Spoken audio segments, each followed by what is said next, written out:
kick things off and then we'll throw it to the crowd if that's okay. And I'm going to start at the far end to my good friend Drew Pearce at the end, who managed to get Croydon into the script. So a round of applause for that at the start. Yeah. Drew, can I ask about the tone of the film, because the tone of the film is incredible. How easy is that to get in the script? Well, it helps if you co-write it with Shane Black, who also directed the movie, and it also helps if you have these guys actually in it. So, and also we had an amazing template in Iron Man 1, you know, and all the work that Jon Favreau did there. So really, it was ours to screw up, and hopefully we didn't do that. Next, Don Cheadle, how are you, sir? Oh, hello, how are you? Very well, thank you. Good. The relationship between you and Robert Downey Jr. characters in this film is great. It's boys and their toys and having a great bit of... Was that fun to explore? Well, you know, I always have fun with Robert whenever we do anything. So this in the film was easy. Doing the movie was great. Yeah, we had a lot of fun and had an opportunity to really take that relationship, you know, sort of to the next level, and had a lot of fun, you know, in some rooms with Shane and Drew, just chopping it up, really.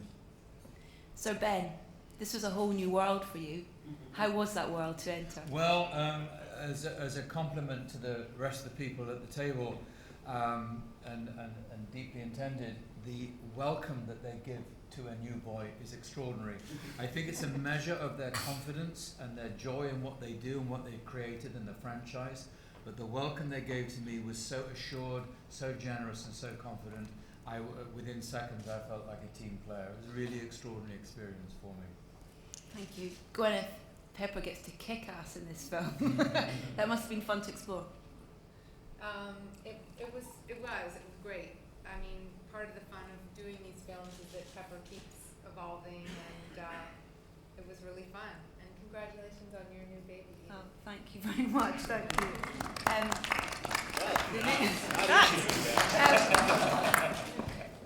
Robert.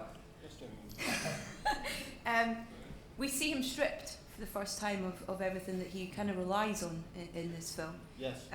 But was that great to explore the layers of the character, and more so in this film?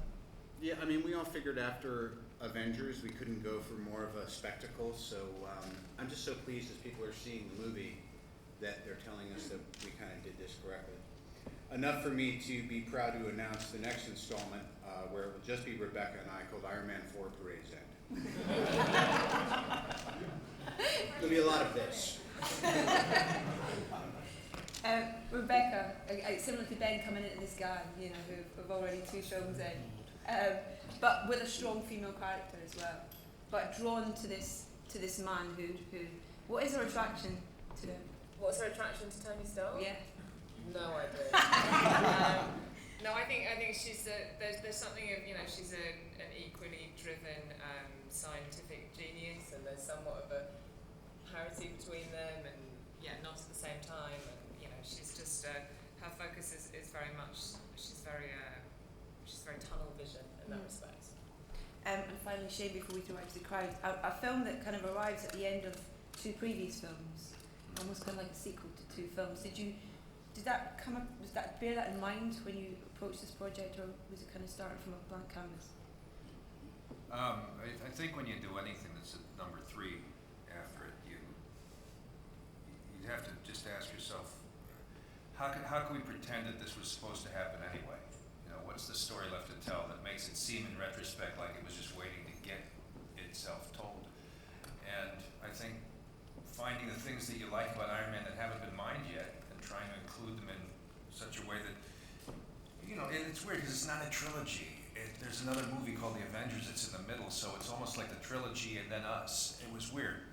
He saves the world, he perfects his technology, and Iron Man has sort of emerged as this global superhero. So then we had this 4th movie in a way. So still looking for the thing that hasn't been explored yet, trying to find something different. And Jon Favreau was just a goddamn prince in terms of coming to me and say, John, how'd you do it on number 1? How'd you get those, you know, what was your thinking? How do I stay true to the lineage and the legacy of what you've established and make a different tone from the Avengers, but one that's consistent with what you like? And here's a guy who had every stake, and he could have come on and bored and been like kind of a disrespectful, I'm not in this anymore. Instead, he was the most gracious, helpful, wonderful participant in this process. So he helped me a hell of a lot. Okay, we're going to open out the floor, and our first question comes from Jessica in the front row, who's 15 from Liverpool's Park Film Club.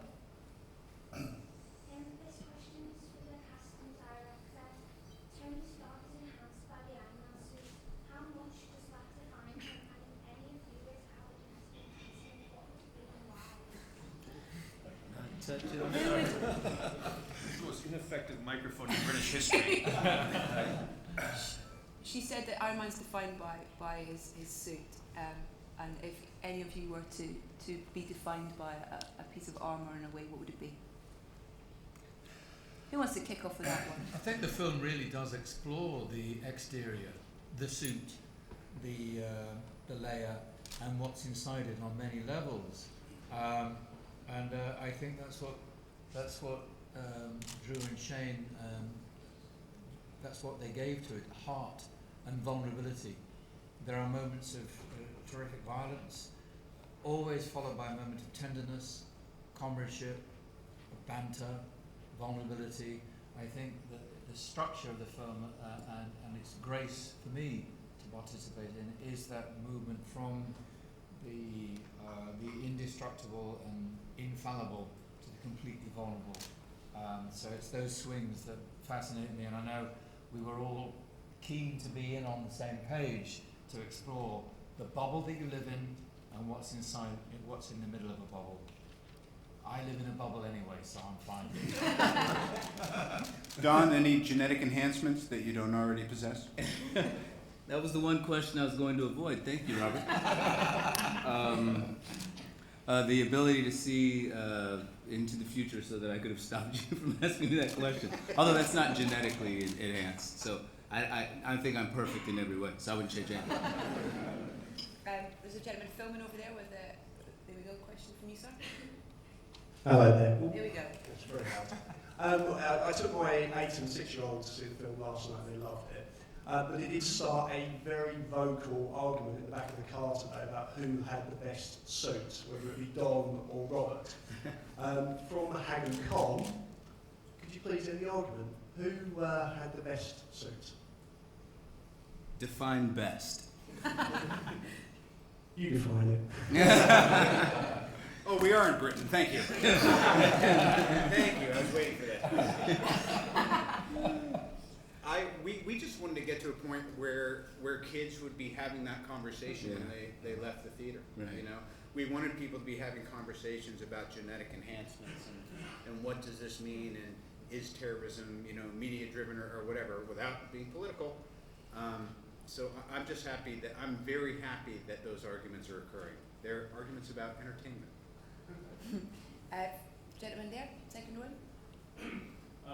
My favourite scene in the film is the reveal when we find out that a certain character isn't perhaps a certain character. Come on now, I warned you. I warned you. I know, I haven't got there yet. My question is for Mr. Cheadle, Sir Ben, Mr. Downey and Mr. Black. Did you rehearse that sequence heavily? Was a lot of it improvised? And how did the two of you bounce off each other with that reveal, without giving the reveal away? Okay. Shane, you want to start? Well, these are fabulously talented people who have the ability to make structures seem like improv. They knew the scene backwards and forwards, and they performed it, in such a loose, wonderful way that it makes it seem like it's just occurring in the moment, and they're just dancing and thinking on their feet. No, this was, we covered it like every other scene. We shot it like every other scene. It's probably the truest to the script of most any scene in there, and it's one of the best because of the talents of the people involved. And in particular, just seeing Sir Ben open up, and that was at the end of that day, at the end of the shooting day, the crew spontaneously applauded after that scene. Gentleman in the first row over there. This follows on. So Ben, what was your reaction when you were handed a script which suggested that you were playing a man with more than a large streak of theatrical ham running through his backbone. And does it presage a leer from you, maybe in Croydon in the future? I felt completely at home while reading the script. Of the many devices that the Mandarin employs, all of them are rooted in observation on my part. And I won't name names, but some members of the audience might even recognize that I'm doing them. Beautiful script, and as Shane rightly points out, there's very little deviation from what was on the page by Drew and Shane. I love good writing. There it was. There was our map. There was our mandate, and we followed it pretty well to the letter. Question in the front row here, please. Question, I guess, maybe for Shane. The film and yourself are at the forefront of a wave of movies that are getting co-financed or co-produced in the East as well as the West. I wonder if you can tell us a little bit about your experience in many ways a trailblazer for what's coming up the next few years. I don't know that I'm at the forefront of that. I think that this movie represented an opportunity to strike a deal and do a co-financing thing. It's not something I know a lot about. It's something I let other people negotiate, and then I sort of participate as needs be. And I think it'll be interesting to see the way that this is co-released with a separate version in China and one here.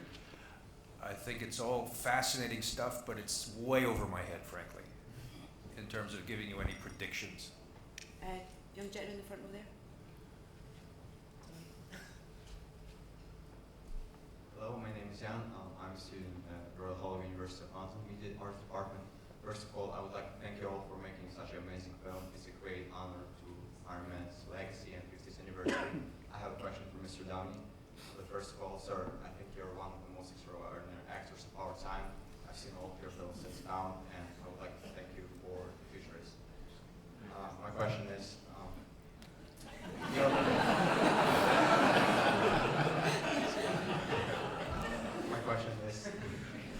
in this film, your character has a post-traumatic stress disorder, and despite all the danger and the chaos that he experiences in this film, he still keeps on moving forward bravely without looking back.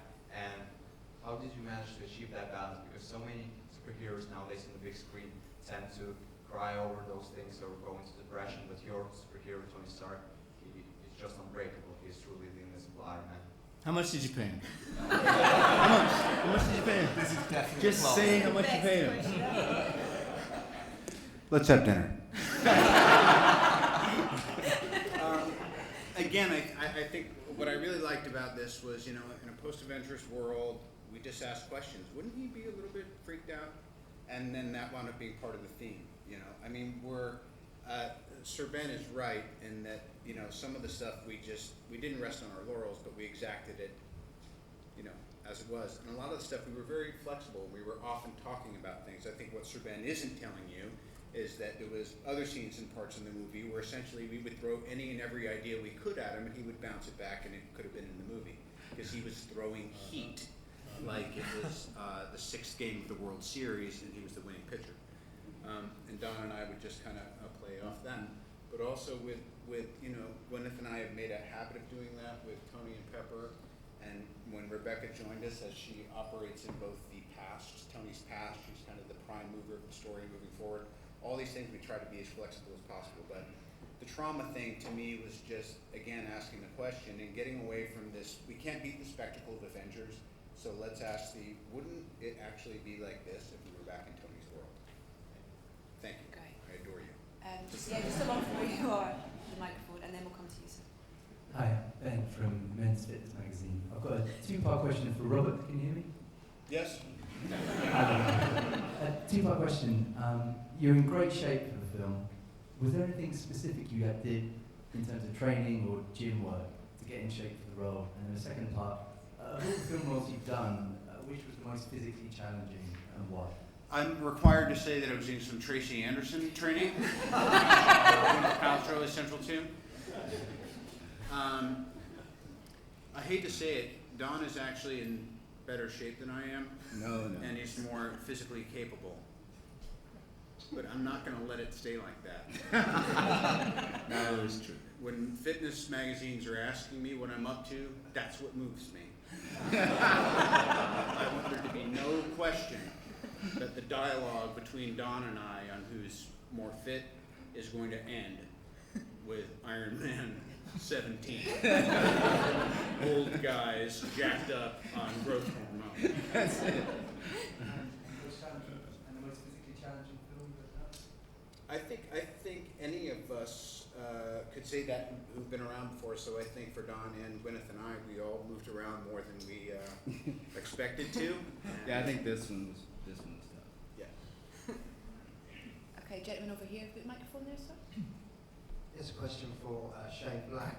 And obviously this is a huge franchise, juggernaut of a movie.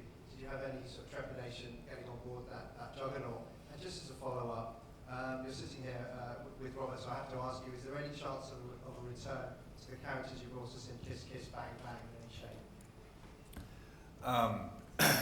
Taking the second first, yeah, it would be nice, wouldn't it? But no, because it just didn't make the coffers overflow. No one was paying to see Kiss Kiss Bang Bang when they needed to. It was a hit here, but yeah, but this is what's Britain's box office comparatively to the US? It's like a half. Let's not do the math. All right. The point is this: what was the other part of the question? That's what I want to know. Oh yeah, the bigness of it. Yeah, you know, it doesn't matter because if you make an action film, I think we all know what that's supposed to be, but it's just quantifying it. So it's the extent to which we can access what we already know. Action doesn't change if you're doing a car chase or if you're doing science fiction. And more important than that is the ability to generate a story that works. Because I think, and this is very important for me, movies look great nowadays for the most part. Movies sound great. You don't hear someone say, I just went to see the new big budget movie. God, it sounded shitty. Because technically things are perfect. The stories are not always engaging. They're not always perfect. And so as long as I have a chance to come on board and sort of dictate or try to give flesh to a story that makes sense and works, and I have people on board to collaborate with like Robert Downey, I know we're going to make a shape. We're going to make a stew that could be fun. I don't care how much it costs or what scale it's at. The story is what's important. The spectacle is simply a part of telling that story, and it's not the other way around. The tail doesn't wag the dog. So the bigness of the picture to me is the least interesting thing about it, and the innovation and the talent behind it and the funniness of it and all that stuff is what I'm most proud of, and I think all these people here have done a marvelous job. Thank you. Gentleman in the pink shirt in the second row. Excellent. Fantastic film, guys. You did a stand-up job, so well done.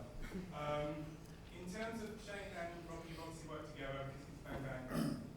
Robert, from interviews I've seen before, you like to collaborate with the script and improvise and do stuff with the directors. If you find working, you're returning to Tony Stark again, if you find working with Shane reinvigorated, gave you new toys to play with, a whole new take on the character, making it fresh again? And lastly, would you direct a Marvel movie? Because you have... You mean just eliminate the middleman? No, excellent question.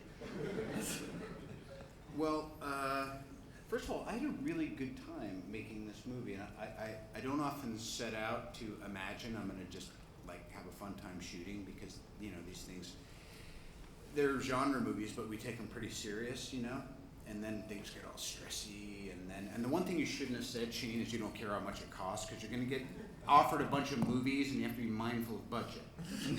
I'm going to strike that from your court minutes. In case you haven't noticed, Shane and I aren't talking right now. Success has driven us apart. But I'd like to hear from some of our other cast members, being between Shane and I, arguably several of the most self-obsessed and eccentric human beings on earth. Rebecca, would you tell Mr. Downey that I agree with that? He had. I hate it when mum and dad fight. Yeah. I want to follow up that question about whether you direct. Oh, yeah, I don't. Do you want me to? Yeah. Oh, that sounds so exhausting. Avengers 3. Okay. Question from the gentleman there. Hello. Question for Gwyneth. Hi, I'm a massive fan of your work. I think you're fantastic as Pepper. I just wanted to ask, are Chris and Apple and Moses fans of the Iron Man series? What do they think of your performance, and are they excited for Iron Man 3? We said no personal questions.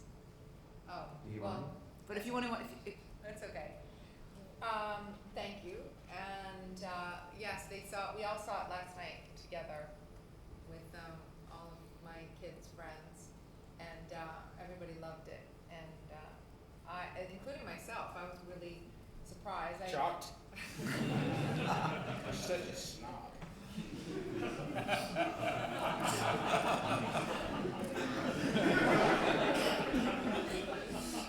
No, I was surprised because normally, like when we were on set, I find it difficult to follow the plot of these on paper, and you know, who's getting shot up with what, and who's bad and who's good. It all gets very confusing, but the movie plays so well, and it was so much fun to watch, and I was really amazed by, you know, the job that Shane did, and I thought it was really good, and so did my family. So thanks. Front row, gentleman with the. Thank you. I'd just like to say that brilliant, thank you. I'd just like to say that I'm a big fan of the film, and I really sympathise with the character who had a man crush on Iron Man, because I have a similar situation. But my question goes out to any of you here, really. My question is, are there any stories, comics, or characters you'd like to see come into future Iron Man or Avengers movies, etc.?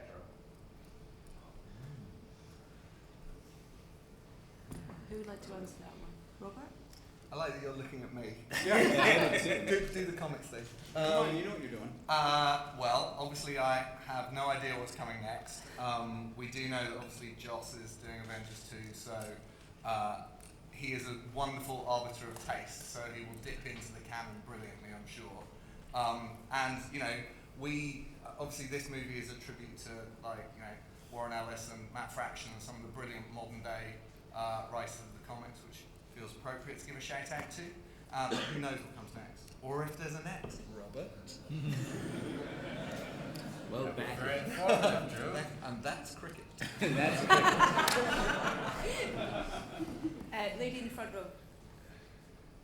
Sorry, you run with the microphone. Hi, my name's Alison Jones. I was just wondering where the fondness for Downton Abbey came from, its inclusion in the script, and are you, Robert and Gwyneth, you might be looking to so that you can get roles of American cousins who come and shake things up in the second act? Where did the Downton Abbey thing come from? That was all John. I think it was John Favreau's idea. Yeah, it's true. Secret fan. Yeah, I think A, he likes it, and B, he thought, what would be the strangest thing that Happy could be obsessed with watching? But he liked it because isn't the driver Yeah. above with the gown? He thought the themes were concurrent. Perfect. Gentleman on the side there with the microphone. Question for Gwyneth. I'm sure this is heresy to half the room, but I wasn't a comic book fan growing up. So I don't know, was Pepper Potts such a sort of strong figure in the comics, or is that something that's developed over the films? And was it an appeal to you as a strong female character in a comic book movie? You know, I had never even heard of Iron Man until Jon Favreau called me, and I didn't grow up, you know, reading comics at all. But when the first Iron Man came about, I'd taken a few years off, and I was home having kids and stuff. There was no script, so I was really flying blind because I didn't know anything about the comics or the movie that we were going to do, and Robert and John talked me into doing it. And it's been a great journey playing Pepper. In every movie, you know, I think she gets to have a real evolution, and I think Iron Man 3 is definitely her most fun and interesting of all the roles so far. So, you know, I never would have thought of myself as being in a comic book superhero movie, and now I'm so happy that it's been my main job for the last 6 years. I've had such a good time. Gentleman with the microphone over there. Hello, I'm Paolo from Italy. Question for Downey. We see Tony Stark experiencing anxiety in the movie. Now I want to ask you, at this time of your career, do you have anxiety if a contract is going to be over soon, or do you have anxiety as a free artist when some major studio wants to put you under contract for 17 movies? Thank you. Stop asking me questions. Making me anxious. Particularly not questions like that. Don? Don always calms me down. Do they still do 17 pictures? They do at Marvel. I'm gonna get one of those. Okay, we've got one last question from the lady second row, second in, right there. Sorry. Oh. Killed the computer. Hi, question for Robert. Tony Stark has saved the world a lot now, and yet people, fellow billionaire entrepreneurs like Donald Trump, Richard Branson, don't seem concerned about supervillains. Do you think they should be, and how do you think those kind of guys will get on if they have to spend a day in their life of Iron Man?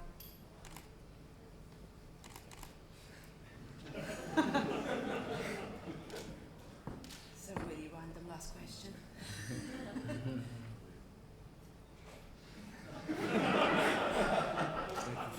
You know, I'm pretty quick. I think I'm pretty witty. But I might be out of steam. Why don't you repeat the question after we leave? And after I've had dinner with him, maybe you'll come over for an aperitif. I wouldn't know how to answer that question, but all I know is we're doing something right. I'm really glad that audiences are responding to this movie. You know, being able to do this again with Dawn and Gwyneth is a great pleasure. But having Sir Ben having rocketed us into another dimension with arguably the most complicated arc in superhero history, and the over-talented Rebecca Hall showing up and doing us a big solid and classing the joint up has just made this a most delightful experience. And Drew and Shane listened to us all run our mouths for weeks and weeks and weeks, and then they said thank you very much, went away, and came back with the script, which is the story we shot. And that's the reason we're sitting here, and that's the reason most of you aren't saying this film sucks. Don't ever waste our time again. And on that note, ladies and gentlemen, thank you so much for your time. Thank you.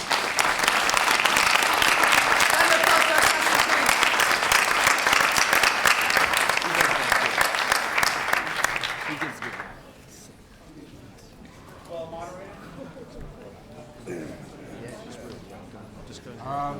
It came from the description in the script that Robert's character describes what he sees on